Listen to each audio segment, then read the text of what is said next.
Hey everyone, it's Peter Kerr from Daydream Nation, and this is the first. I've got two gentlemen that I've never combined on a panel before. Let's put the chemistry together. We've got Reed Little from the Contrarians. Hello, my friend. And Hello, John the Peter. Music Nut from My Music Corner and the Contrarians. How are you, John? Doing well. Great to join y'all. Fantastic. Today, we are going to talk about an album that came out in 1984 from Tony Carey, and this is called Some Tough City.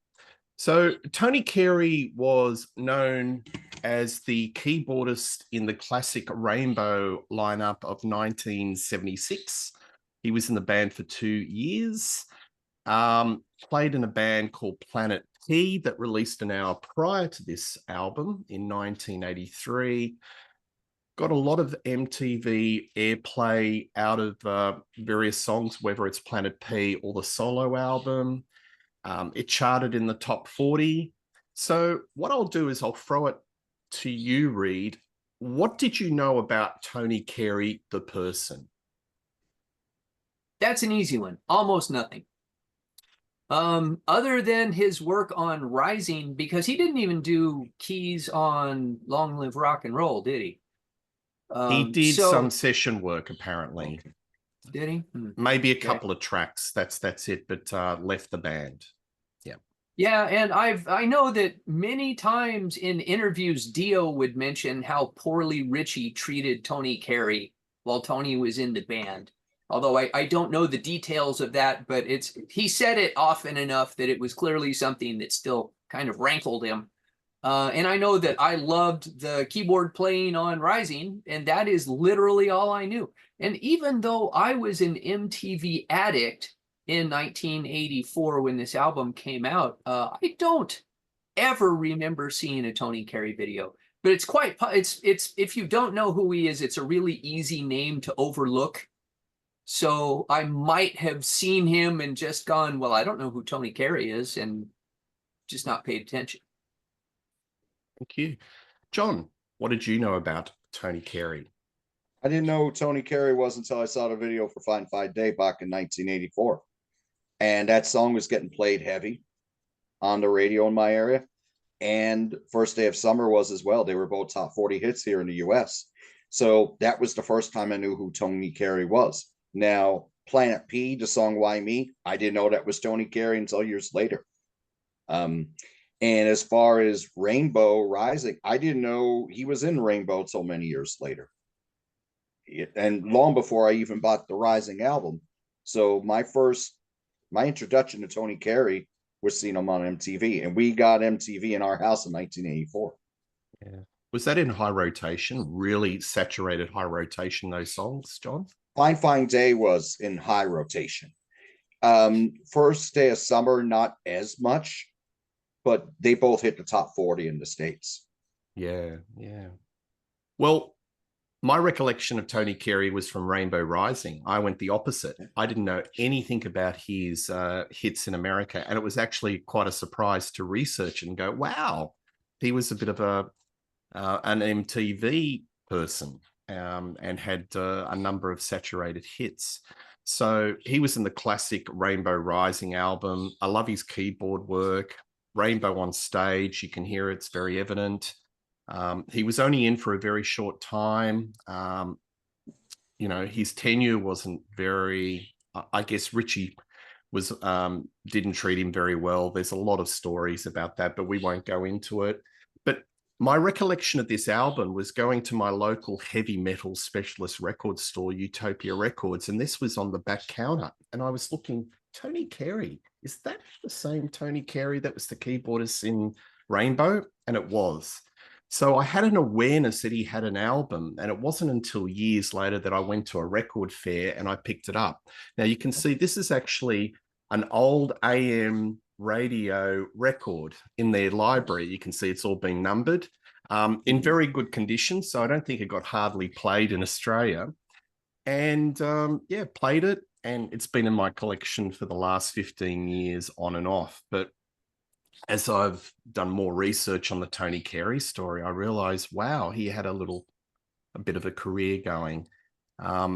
He lives in Germany. So when he left Rainbow, he relocated to Germany. And even when he was in Planet P or putting out this album, he was based in Germany. So he's been there ever since. And he's written thousands of songs, produced a lot of different various artists. So he's got a little bit of a tidy career, but I didn't know that. So, all right. So what we're going to do is we're going to talk about the album, and we'll put a spotlight on various songs and just do our commentary. And then at the end of the show, we'll give our synopsis of what we really think about this album. So Reed, I'll throw it to you. Put a spotlight on a song and we'll take it from there. Okay. Well, as a first-time Some Tough City listener, you have to start off with really the only song that's had any continuing impact. Now, I understand that there were 2 that were top 40 hits, but if you go, like I get, whenever I don't want to buy something, but I just want to stream it, my music service of choice is YouTube Music. And if you go to YouTube Music and look up this album, the first track, A Fine, Fine Day, has more than 1 million plays. No other song has much over 10,000. Really? So that is a pretty big indication of how popular that first track is in compared to the rest of the album. So even over Fine Day of Summer. Even over Fine Day of Summer? Less than 20,000. First day of summer, sorry. First Day of Summer, yeah. Yeah. So yeah, I mean, so it's 100 times more popular than anything else he has, at least as continuing popularity. So right off the bat, I went, oh, so I guess he must have been kind of a one-hit wonder. The song reminded me so much when I was listening to it of Jerry Rafferty, like Baker Street. Now that's from 1978, so that's 6 years earlier. So I felt like it's kind of Jerry Rafferty mixed with John Cougar Mellencamp. In 1984, the record company was still insisting on calling him Johnny Cougar, which he hated. And then he confused all of us by going to John Mellencamp. And we were like, what? And then he would have to go, it's John Cougar Mellencamp. Oh, okay, John Cougar Mellencamp. Right, got it. But so it's right in that time frame, too, when Johnny Cougar had Jack and Diane on the radio, and so that style of music was pretty big. And I would say that it's a slice of life song. It's got social consciousness lyrics. At least the start of it's talking about a guy who just got out of prison. You know, he's talking about you've what's the lyric? You did your sitting, you did hard time. So that means he just got out of prison and now he's kind of walking around and people are ignoring him. And these little vignettes remind me a lot of Thin Lizzy lyrics, right? How Phil Lynott would just do these short little stabs of slice of life things, or maybe Phil Mogg, but it's not a gangster story. Whereas Phil Mogg would I guess, well, he might have been a gangster before he went to prison. It's very melodic, and it's not even what I would call AOR at this point. This falls squarely into a subgenre that I don't know if this ever really made it in Australia, but in America, it's known as adult contemporary. Yep. So still almost rock, but much more melodic, not as guitar forward. It's mostly about the vocal. A lot of adult contemporary artists are women, like Carly Simon was the one that popped into my head first. But so that style of music, and it's a pretty good song. I can place it in context of the early 80s there and go, yeah, there were a lot of songs that were right in this style that were quite popular at the time. And I'll talk more about that when I do my next selection. Okay, nice. John, maybe do you want to talk about this song, and I can close it out, close the set, and put my take on it? Surely. Well, to me, this album it's divided into 3/3. Okay, like the first third, well, the first 4 tracks are very rock, but there's a hint of pop in them. The songs are usually driving. There is keyboards on them, but they are more like rock songs. I'm with Reed. It does have, this is something that would have went over well on adult contemporary radio when they had that genre out there a few years later. And I'll talk about that on the later songs on this album, which are definitely more adult contemporary.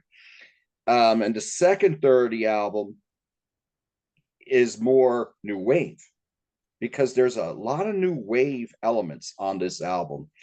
A few songs where the keyboards are really carrying the rhythms.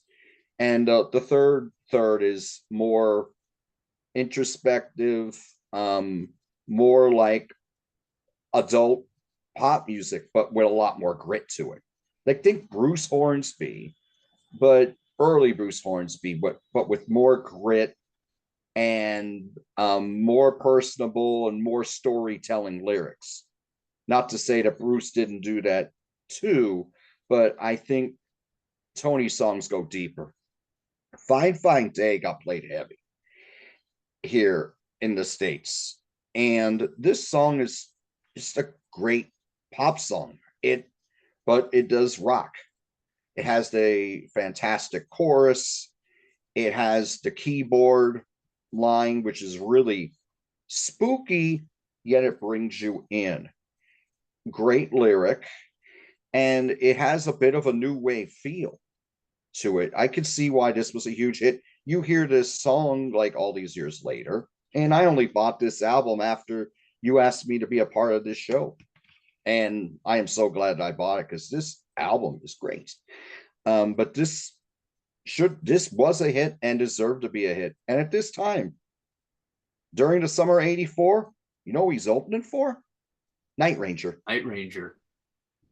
Yep. And if you listen to a lot of songs on here, very similar in scope, because Night Ranger were a rockin' band, but the keyboard was a heavy part of their sound. And that's what you have here. So this song, yeah, this deserved to be a hit. It is a great song. And to me, it's a timeless song with the lyrical content as well. Thanks, John. All right. Well, I'll do a little bit of a synopsis on this song. There's a little bit to unpack. Firstly, the record label that had the initial rights to this album was Geffen, and their A&R person was the famous John Colander. John Colander asked Tony Carey change the lyrics. He did not like the lyrics. These lyrics are very socially observational. They're like stories. Like, if you ask Tony Carey, he said, I tried to write lyrics like John Steinbeck, like Ernest Hemingway. I can even see a little bit of Charles Bukowski in this. It's all like stories from the streets of LA. A lot of characters there are on the down and out, vagrants, people that, just below the surface that you wouldn't really, talk about. He wanted him to change the lyrics, and Tony said, no, I'm not changing the lyrics. So he took the album to MCA. He was in a strange position because he had a career where he was on Planet P, which was on Geffen, and he had another record label, MCA, Universal, promoting his solo albums. So he was on basically two projects or two musical units on different labels, which was a very unique situation. I'm glad he didn't change the lyrics, because it just would have dumbed it down. It would have diluted it. And the thing to me is, this is a really nice synergy between lyrics and music. It makes you think, it tells stories, and the lyrics have a lot of bite and a lot of social commentary. So Fine Fine Day, the story about this, according to Tony Carey, was loosely based on his uncle that came out of prison, who went in for a robbery. And when he came out of prison, he went looking for some money that he stashed away, he buried. And that's the whole sort of synopsis of this song, which is quite interesting. So you can see this is the opening track on an album which we've spoken about, which is adult contemporary, or as us folks in Australia, we call AOR. And it's about a story about a crim that comes out of jail looking for a stash. So it's quirky, it's unusual, and instantly you're interested. What more does this person have to say? I can understand why this was a hit. Didn't hear about it in any shape or form in Australia, but I'm sure if it got radio airplay, it would have competed with the Mellencamp's and the Springsteens or the Bob Segers, any that sort of music that was playing in the day. So I think it's a really strong opening track, and I like it a lot, and I agree with you, John. So there you go. Reed, what's the next song that you'd like to spotlight?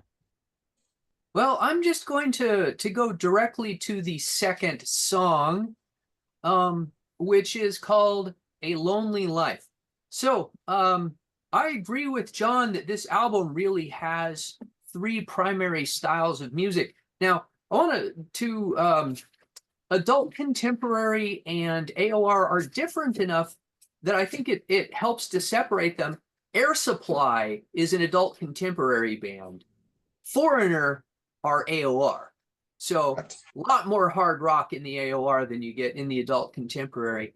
And there is a lot of good, especially good guitar work on the album.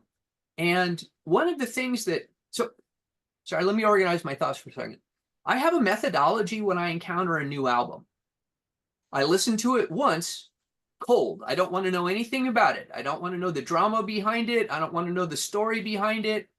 Just let me listen to the music. So I listen to it, go, okay, interesting. Not what I expected from the keyboard player in Rainbow. And then go out, do some research. So, and according to the album credits, it looks like Tony Carey plays almost every instrument on this album, except for drums and guitar solos. So I have to say that that really bumps up my my respect for his musicianship, because there's some really good guitar work on here. Now you're never, I mean, it does say guitar solos in the credits, not lead guitar. So that makes me think he plays the rest of the guitar on the album. But I'm certainly not an expert. I've only looked, you know, at the credits on Discogs and read the Wikipedia entry, and Lord knows that neither of those things are exactly definitive sources. So, but now that we move into the second song, we're out of the adult contemporary, and immediately the rock level comes up. So we get a lot more guitar, we get a lot more tempo, but it's also, to me, still very much what I instantly thought was, this sounds like soundtrack music. Now, that's not meant as an insult, but it's just descriptive. Anybody who was paying attention to the musical scene in America, 1983, 1984, soundtracks, starting, as far as I can tell, with Flashdance, became a huge part of the American popular music scene. And because of MTV, they would chop the movie up into images to put together in a music video, and that would be supplementary advertising for the movie. Well, this album to me sounds just like that. It sounds like an album soundtrack. But it has, again, some great guitar work, but it just, I'm constantly going, this reminds me of somebody else. This song, in fact, reminds me of Manfred Mann's Earth Band's cover of Blinded by the Light. It reminds me of Michael Sembello's Maniac. It's just, now one of those is from 1970, I think 7 on Blinded by the Light, and Maniac was 1984. So again, there's a pretty wide range of time periods covered here. It never grabbed me and said, this is Tony Carey's identity as a songwriter. So it's good, it's well performed, and once I found out he played all of the instruments, I'm super impressed by that. But as a song, it's a soundtrack song. It strikes me as something that's meant to be the background while you're watching something else. That's what soundtrack music is to me. It's good, but it's not the primary focus of your attention. Thanks, Reed. John, do you want to do a counterpoint to that? And I can do a counterpoint as well. Okay, I think it's more memorable than that. Although I know where Reed's going with that, but as far as the variety goes, and yes, at this time, Flashdance was coming off the charts, and then Footloose would be coming on the charts, and that gave us so many hits that were different in different genres, and it was very well done. Now, this song, I think, is a great AOR track. Is this something you'd release as a single? No, but it just rocks really hard. It's got great guitar lines. It's got a driving rhythm. It's got a great, memorable verse. Nice hooks in it. It's a good tune. Like the guitars in it sound like, as soon as you hear it, you're like, okay, you can hear why somebody like Night Ranger would tap them on as an opener, because those guitar lines and those verses sound similar to what Night Ranger would have been doing. They're not going to have those. It's not going to be as heavy. It's the solos are not going to be as flashy, although the solos throughout this album are very good, very lyrical solos on here. So I would say a little better than that. There's nice harmonies on this song as well. But yeah, this is a great track. And as a matter of fact, when Tony Carey put out his anthology, he called it A Lonely Life. So he thinks highly of the song as well. So there you go. Thanks, John. What I like about this song is the lyrics again. So you've got two vignettes. One talking about Little John, who's a drug dealer, and his point of view, his perspective, and the other one about little Maria, who's a hooker and looking for a better life. It's a mainstream American album, track 2, and it's kind of very bold and audacious for this subject matter to talk about the underbelly of Hollywood or LA. So that's a huge tick. He's being very artistic. He's talking about subject matter that you wouldn't hear in mainstream rock. One thing, I won't add too much about the musicology, but there's that guitar solo for some reason reminds me of Ritchie Blackmore. It's got that sort of tone. And I thought that was, I don't know, it's sort of like a mix of Blackmore and a bit of Thin Lizzy in respect to the guitar tone. I really was attracted to that. I like this album track a lot.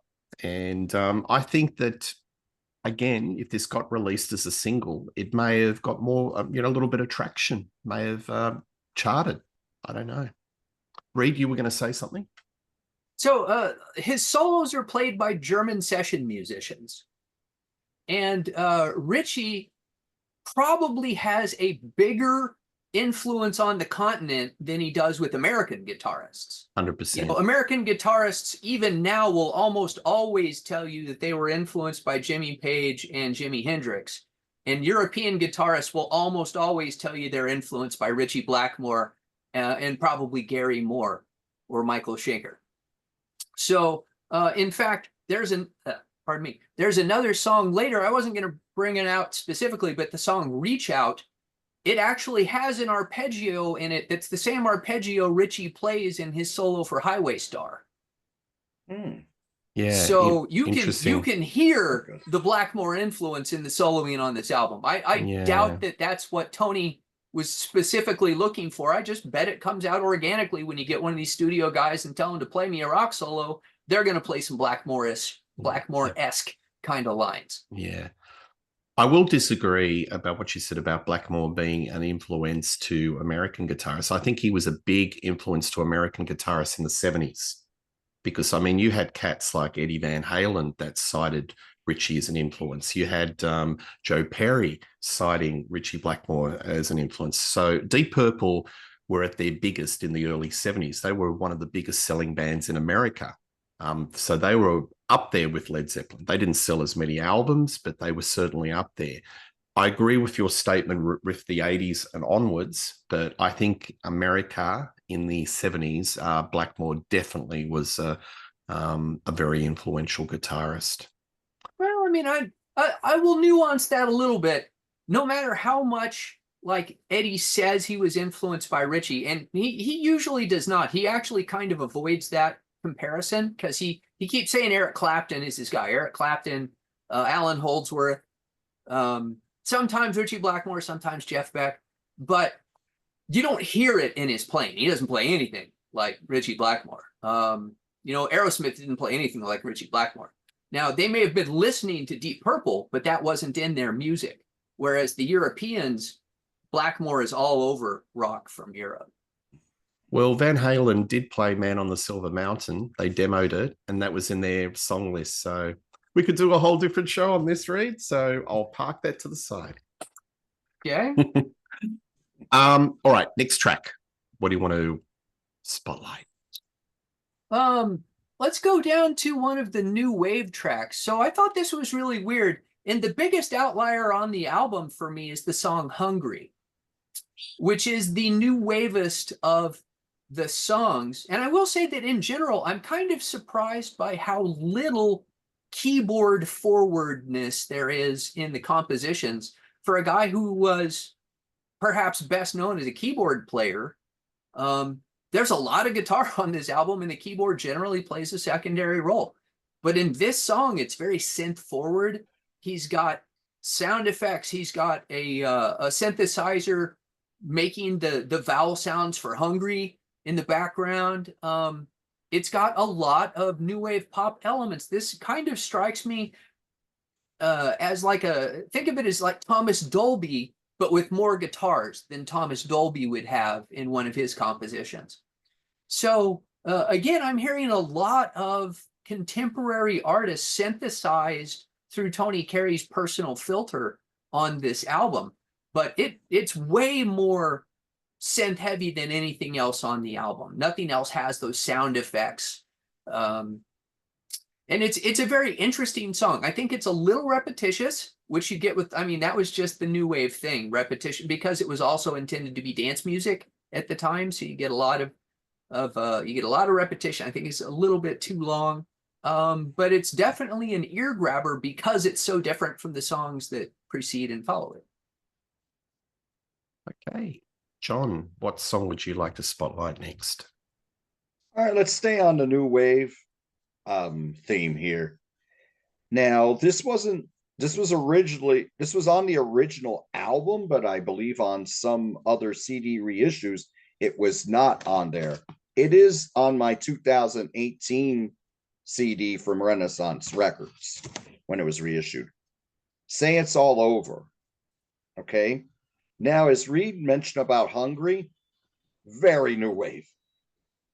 Very new wave, to the point where if you listen to this and you listen to something like A Lonely Life, you'd wonder if this was the same artist, because the keyboards are carrying the rhythm.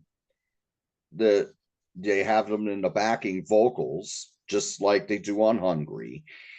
It's very new wave. The keyboards are very shiny, and it's got a nice catchy chorus to it. And it doesn't really have the guitar lines that you hear on Hungry. Because the thing about Hungry, what I think really makes that song is you got those occasional lyrical guitar solos in there, which remind me a little bit of what Rick Springfield was doing at that time. Because when you listen to those early to mid 80s Rick Springfield albums, you know, there was a lot of new wave in there, and then the guitars were really sparse, but the lines were memorable and they rocked. That's what I hear a lot of on this album. But with Say It's All Over, it sounds like something from 1981, but it's a really cool, catchy new wave track, and I really dig it. Do you think it's jarring on the album that there is this division, as you would say, into thirds, or do you think it blends quite well?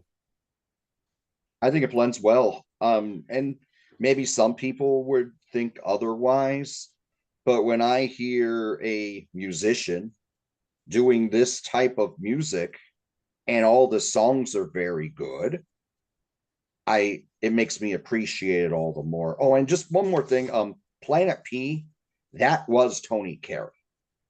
That was his thing. Yes. It's just that, like, if you see the Planet P videos, Tony isn't in them.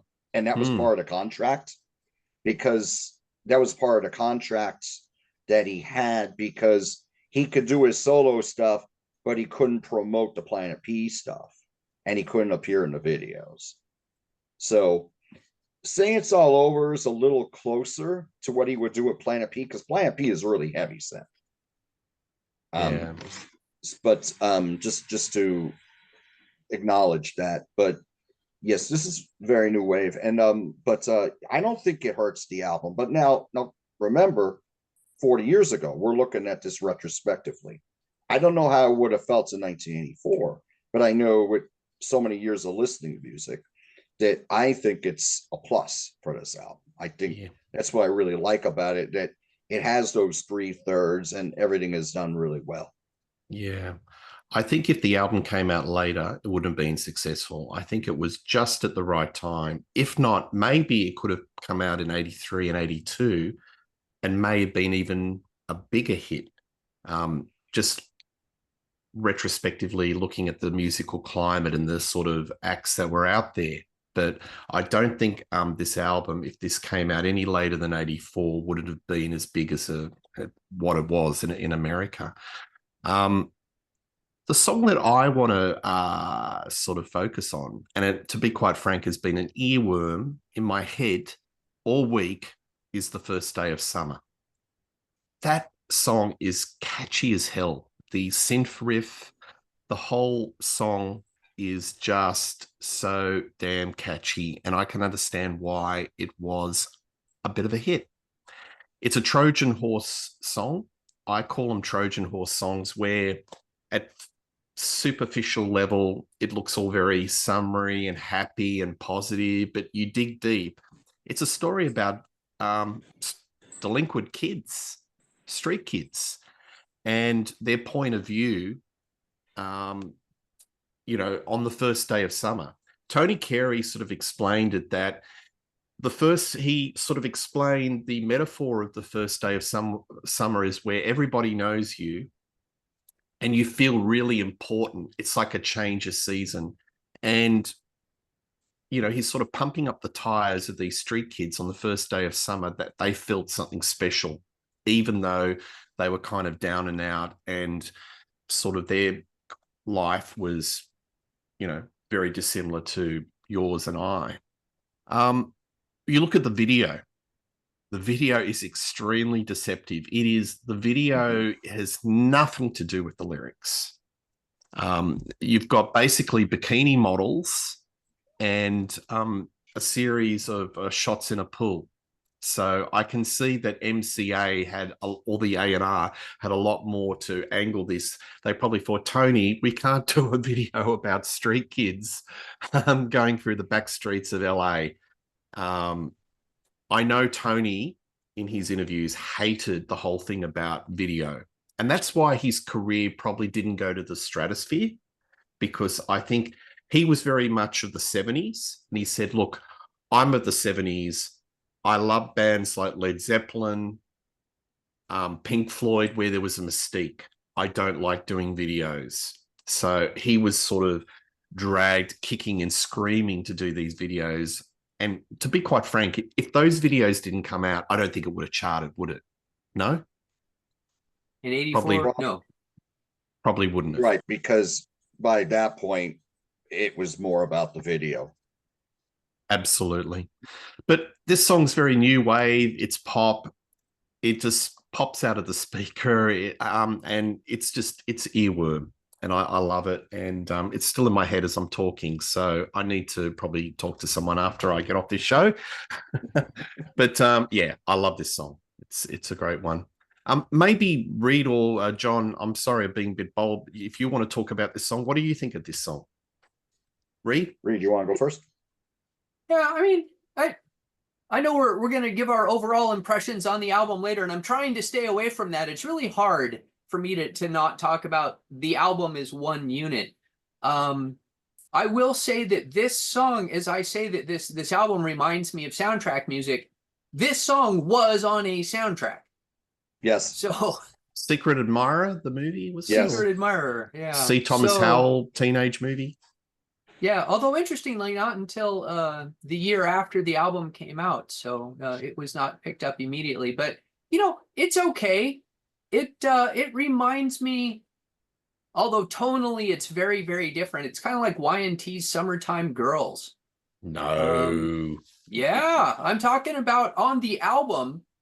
It's as much of an outlier to me as Summertime Girls is for the rest of the Y&T catalog. It's happy, it's upbeat. I mean, it has these lyrics, but the fact is 99% of the people will never know what the lyrics say. You know, even in our circles, a bunch of us don't pay any attention to the lyrics. Well, there's a lyric sheet in there, but it's Yeah. the print is so fine, you have to get out the magnifying glass. Same I'm thing sure it's here, in yeah. the CD as Yeah. well. It's really hard to read. Yeah, but I'm just saying it's okay. That's all I can say without going more into the album overall. So, Yeah. John? All right, thank you. Now I dig this song, and I dug it in '84, even though I was listening to a lot of Rat and Twisted Sister at the time. I still like this song, even though I didn't buy the album. It's just, it came out in the summer as a single. I remember it when it came out. I think this is a very well constructed song. Yes, the keyboard is carrying the way with the rhythm. We still have those little remnants of '81 and '82 when you had a lot of keyboards carrying the rhythm. But the guitar work on it's really classy. It adds a lot of color to the song. I do remember the video. It was just like you said, Peter. And yeah, it's a summertime scene, and they're talking about something a lot more darker and real. This is a great song. I always liked it then, and I love it now. I wonder if it would have been a bigger song if it was recorded by someone else, by someone that's more of a pop artist. Okay, because to me, Tony Carey, what I've read about him, what I know about him, he was not a pop. He wasn't a pop star. He was an artist. And like you mentioned, Peter, there was issues with him and his record company. Well, this would continue in his career. He was always at odds because he was writing all the time. If you look at his catalog, it's very prolific. He made a lot of albums between '82 and '85, whether it was on his own or he was doing the more experimental music with Planet P. So yeah, this song is great. I think Fine Day has aged better.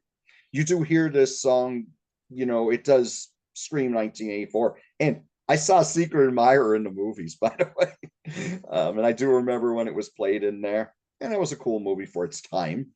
But yeah, I dig First Day of Summer. Were you the only one in the cinema? Oh, no. All No, right. Was it a big hit, was it? It was a pretty decent sized hit. Like, yeah, it was like on a Friday night. It was probably 3/4 full. A lot of 14, 15-year-olds were in there at that time. Yeah. Oh, the days of the cinema. I miss them. Yeah. This album, even the album cover, it's very kind of film noir. So you've got, the photo of him cradling a homeless gentleman. And on the back, I can only imagine he looks like he's, sitting in front of a detective or in the local cop shop. So this is so unglamorous. This is not a shiny pop album. So when you look at that album cover and then you think of the film clip, it's like at polar opposites. Right. I think that there is a bit of a conflict between commerce and art here.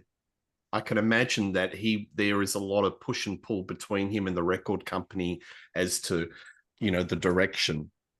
And I can understand that's why probably the album, it reached the lower rungs of the top 40 and wasn't that sort of like top 10 superstar type of album, because there is that tension. If the artist is not on board with the marketing, then it's not going to go much further. Reed, focus a song, another song. Okay, let's see here.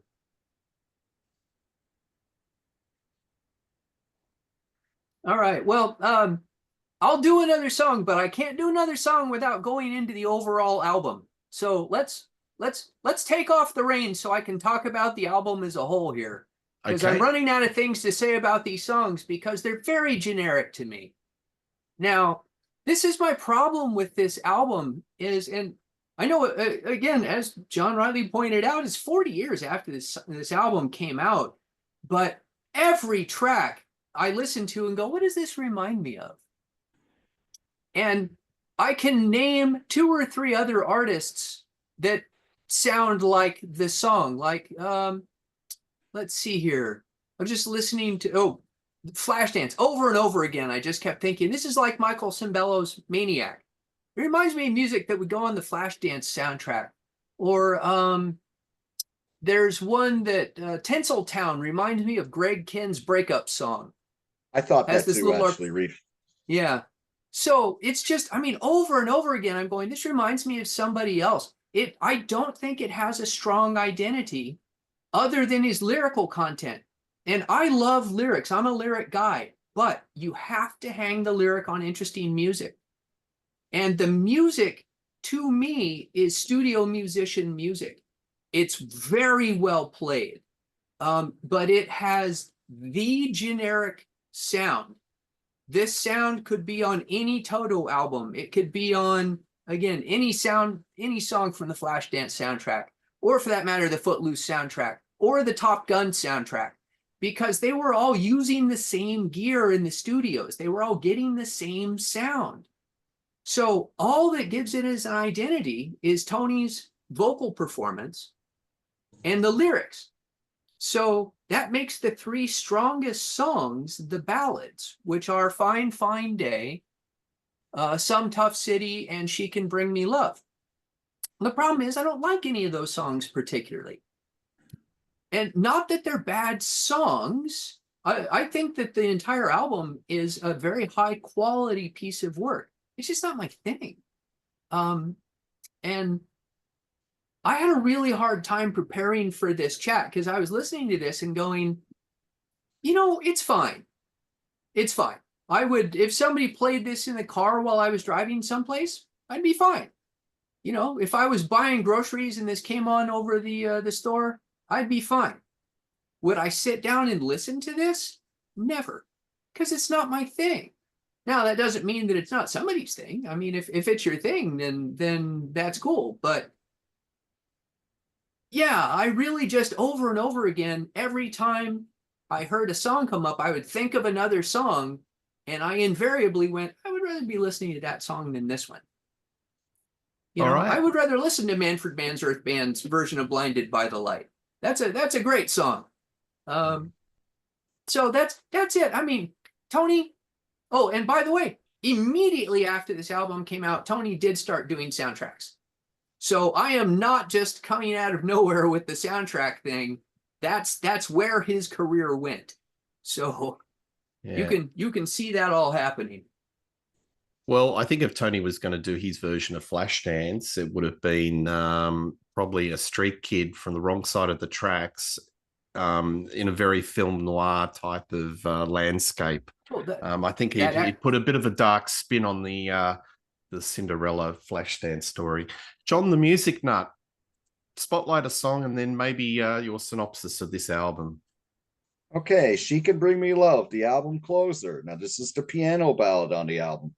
And as this album continues to play on, and Reed touched on this, it does become more of a very well executed pop album with the pianos leading the way, and it's very reflective, but it's got some balls and grit to it.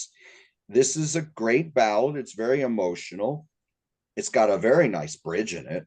And if you've watched any of these videos I've been doing lately, I'm talking a lot about bridges and songs. The bridge in here is very good, just like I love the bridge in First Day of Summer. And it's the guitar line, and it's very good as well. But it is a piano ballad, but it's got some guts to it. One thing, Peter, there's something you touched on before. You were saying maybe this album would have did better a little earlier, like 81 or 82, if it was released then. When I listen to these last 3 songs, I wonder, maybe this would have done better in 87. because by that point, you're getting this adult contemporary music, but some of those songs are getting played on AOR stations. Think of Steve Winwood's work at this point, like Back in the High Life and Roll With It from 86 and 88, respectively. Think of Eric Clapton's August from 86 and then Journeyman from 89. Think of the stuff that Phil Collins was doing. That's a little more schmaltz, but I mean, there's some grit on those albums as well. Like, but seriously, for example, and No Jacket Required from 85. But I think this would, when I listen to the last few songs on there, I'm like, maybe these could have been bigger songs if they were released later. It's almost like this album is like a synopsis of the 80s. You got you got the stuff that sounds like early 80s in the first few, in the middle of the album. The beginning of the album, it's more rockin'. That sounds now contemporary for 84. And then you hear the last three songs and it's more like 87 or 88. So I really love that closer. It's different than the rest of the album because it just gets more emotional as in the last three tracks. And then we just got the straight up piano ballad, which is very good. As for the album itself, I think it's very well done. I'm glad I picked this up. Thank you for asking me to do this show, because if you didn't ask me, I wouldn't have known how good it was. I give this a 9 out of 10. I think this is very well done. I think that during 84, he was probably going to do the best he could with this album, considering the market at the time, because at this point, it's getting more about image. Now, I was saying earlier that he was touring with Night Ranger. Now, Night Ranger's appealing more to a younger crowd. I'm sure Tony put on a good show, but I don't know how many Night Ranger fans were going to go out and buy Some Tough City, because it was a little more diverse, and it wasn't as rocking as Night Ranger. Tony Carey didn't have big hair. He wasn't wearing outlandish outfits. There was no controversy with him, although there wasn't a Night Ranger either, but more of those artists were getting that way. Similar sounding artists were like that. But I think this is just very well done, and I think it should have got a little more airplay on AOR, even though I wasn't listening to much AOR, but when I listened to Lonely Life or Eddie Goes Underground, I think, those songs would have worked like a charm on AOR. And maybe even a few years later, just like I was saying with the piano, about the more piano-based songs at the end. So yeah, I dig this. This is very good. Right. There you go. Nice. Well, I'll finish it up with spotlighting one song and then my synopsis. One Tough City. It's got a kind of a Springsteen sweep about it. There's a bit of Bob Seger grit in the voice. I like his voice. It's got a little bit of rasp, a little bit of grit, as you would say, a bit of edge. One Tough City. It's a story about him living in East LA and his observation of the characters. So this whole album is just observations from the streets, the tough side of town, the underbelly. And that's why I think it's a cut above your normal AOR adult contemporary album. It's the lyrics. The lyrics are the hero. So I put it above soundtrack music because the music's nice. Look, yes, there are songs that remind you of Foreigner. Oh, that sounds like Styx. This sounds like this, sounds like that. It's the lyrics. It's the performances and the lyrics that are the hero for me. And that puts it above your run-of-the-mill album. I think that this album should have done better, but it may be a timing issue. It may be the label. MCA have a history of not being the greatest marketing label. If he was on a Warner's or a Sony, or not Sony, Columbia, or one of those more stronger labels in America, it may have done a lot bigger business. So, look, I just love the album. I think it's just got a nice sweep to it, but it's the lyrics. I just like the whole idea that he's doing something different that a lot of his contemporaries were doing. And I'm talking about the AOR. You won't hear the song about street kids on a Toto album, will you? No. So I don't know. I'd score it maybe a 7 or an 8. I think it's a really strong one, and that was kind of the flash for Tony Carey in America. Or he put out quite a few albums, but and forged a very solid career in Germany. But that was it, kind of over and out in America, wasn't it? Yes, man. Yeah, you look. I'll be brief. Yeah, if you look at his story, and then he was always button heads with his record company and the producers. He doesn't have a lot of nice things to say about the producer on this album, because he quite frankly says he didn't do anything on this album. He just, his name's on there, but it's not like he put in the work. So there you go. Reed?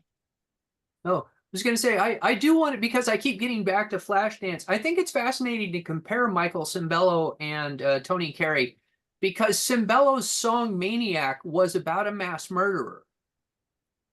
And the record company asked him to redo the lyrics so that it would match the story of the movie. So he changes the lyrics of his song. His song goes #1, way more successful than Tony Carey ever was in the US. But he was absolutely a one-hit wonder. And he could never distance himself from that song. And he would tell people, that's not the music I want to make. That was an accident. So he sold out, had brief, very high success, and then disappeared. Tony Carey refuses to change his lyrics, puts out an album that you guys still love. And then my main takeaway from this is that I want to listen to Planet P. Well, maybe we can do a follow-up show on Planet P. I think that's worth look. You know, I haven't got any Planet P albums. I've heard their material. I like it. So, yeah, maybe we'll do a show on that. Reed, what's your final score? I gave it a 7. What do you score it out of 10? Well, as an album, I give it a 7. Again, it's very well produced. It's got great lyrics. I think the music's a little generic. Even for the 80s, I think it was very generic. It was just contemporary to what was going on in the 80s. But it's so off of my preference as to whether, you know, as a personal listening preference, I would give it about a 4, because, you know, I wouldn't take it off, but I would never listen to it on my own. But for somebody who is just looking at it as a piece of music, I give it a 7. Okay, very good. All right. Well, thank you, gentlemen. It's always fun to go back into the past and revisit an album that may have been missed in the day. So plenty more in 2024 on this sort of album series, discovering some gems. So Reed Little, thank you very much for coming on the show. You can see him on the Contrarians. Just type in Reed Little. You get a plethora of shows. And John the Music Nut. What was that? I said, thanks for inviting me. You're welcome. You're welcome. And John the Music Nut, the busiest man on YouTube. You can see him on My Music Corner, Grant's Rock Warehouse, Tim's channel, Tim Derling's channel, and also Tim's Vinyl Confessions, and you can see him on this show. There are going to be more this year. Please like and subscribe to Rock Daydream Nation. Please tell us what you think of this Tony Carey album. But one thing's for sure, I'll be doing more shows on rock. Stay tuned. Cheers. Bye.